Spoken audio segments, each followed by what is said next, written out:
জনাব সিরাজুল ইসলাম, আপনাকে অসংখ্য ধন্যবাদ আমাদের সঙ্গে যুক্ত হওয়ার জন্য। আমি আপনার কাছে জানতে চাচ্ছি যে এই যে দুর্ঘটনা এবং মৃত্যু, এর কি প্রভাব আপনি ইরানের রাজনীতিতে এবং মোটা দাগে মধ্যপ্রাচ্যের রাজনীতিতে পড়বে খুব তাড়াতাড়ি বলে আপনার মনে হচ্ছে?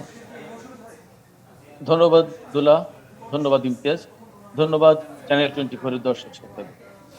ইরানের উপরে আমি মনে করি যে খুব বড় নেতিবাচক কোনো প্রভাব পড়বে না, এই কারণে যে দেখুন, ইরানের সংবিধান অনুসরণ করেই এই ঘটনার প্রথম দিনটি, অর্থাৎ ঘটনার 24 ঘন্টা পার হওয়ার আগেই সেখানে অন্তর্বর্তী প্রেসিডেন্ট নিযুক্ত করা হয়েছে সংবিধান অনুসারে। ফার্স্ট ভাইস প্রেসিডেন্ট, অন্তর্বর্তী প্রেসিডেন্ট হিসেবে তিনি দায়িত্ব পালন করবেন এবং আগামী 50 দিনের ভেতরে প্রেসিডেন্ট নির্বাচিত হবে।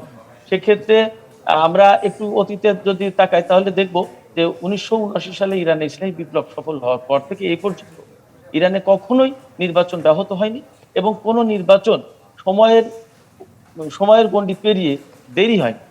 নির্বাচন সঠিক সময়ে সমস্ত সব ধরনের নির্বাচন, স্থানীয় নির্বাচন, প্রেসিডেন্ট নির্বাচন, সংসদ নির্বাচন, সব নির্বাচন অনুষ্ঠিত হয়েছে। এর আগে ইরানের একজন প্রেসিডেন্ট এবং অ্যাট এ টাইম 72 জন সংসদ সদস্য মারা গিয়েছিলেন, তখনও কিন্তু ইরান থেমে থাকেনি। সেক্ষেত্রে ইরানের উপরে খুব বড় রকমের নেতিবাচক প্রভাব পড়বে না। ইরানের প্রেসিডেন্ট হিসেবে যখন মারা গেছেন এরকম হেলিকপ্টার দুর্ঘটনা, সেটা ইরানের জন্য অবশ্যই একটা কষ্টের, বেদনার এবং বিপর্যয়ের ব্যাপার বটে, কিন্তু ইরান এই বিপর্যয় বা যে ধাক্কা, এটা কাটিয়ে উঠবে এবং কাটিয়ে উঠতে যে শুরু করেছে তারই একটি প্রথম পদক্ষেপ হচ্ছে প্রেসিডেন্ট নির্বাচিত করা, পররাষ্ট্রমন্ত্রী নিয়োগ দেয়া এবং স্বাভাবিকভাবে সবকিছু কাজ এগিয়ে নেবে, এই প্রতিশ্রুতি ব্যক্ত করেছে দেশের মন্ত্রিসভা। আর সেক্ষেত্রে ইরানের অভ্যন্তরীণ রাজনীতিতে এর বিশেষ কোনো প্রভাব পড়বে বলে আমার কাছে মনে হয় না। আর মধ্যপ্রাচ্য এবং মোটা দাগে আন্তর্জাতিক রাজনীতিতে যে প্রভাব পড়তে পারে সেটি হচ্ছে যে এই যে দুর্ঘটনাটা ঘটলো, এটা যদি নিছক দুর্ঘটনার ভেতরেই সীমাবদ্ধ থাকে তাহলে পরিস্থিতি হবে এক। আর যদি এর সাথে অনেকের যে জল্পনা বা সন্দেহ বা সংশয় যে ইসরায়েল বা আমেরিকার সংশ্লিষ্টতার সম্ভাবনা আছে বা আশঙ্কা আছে, যদি এইরকম কোনো ঘটনা সত্যি হয়ে থাকে তাহলে কিন্তু মধ্যপ্রাচ্যের পরিস্থিতি আরো অনেক বেশি টালমাটাল হয়ে উঠবে। ইরানের তখন নৈতিক দায়িত্বই হবে এই ঘটনার একটা সদ্বিহিত করা। তখন একটা মোটা দাগে মধ্যপ্রাচ্যে বড় ক্রাইসিস তৈরি হয়ে যাবে।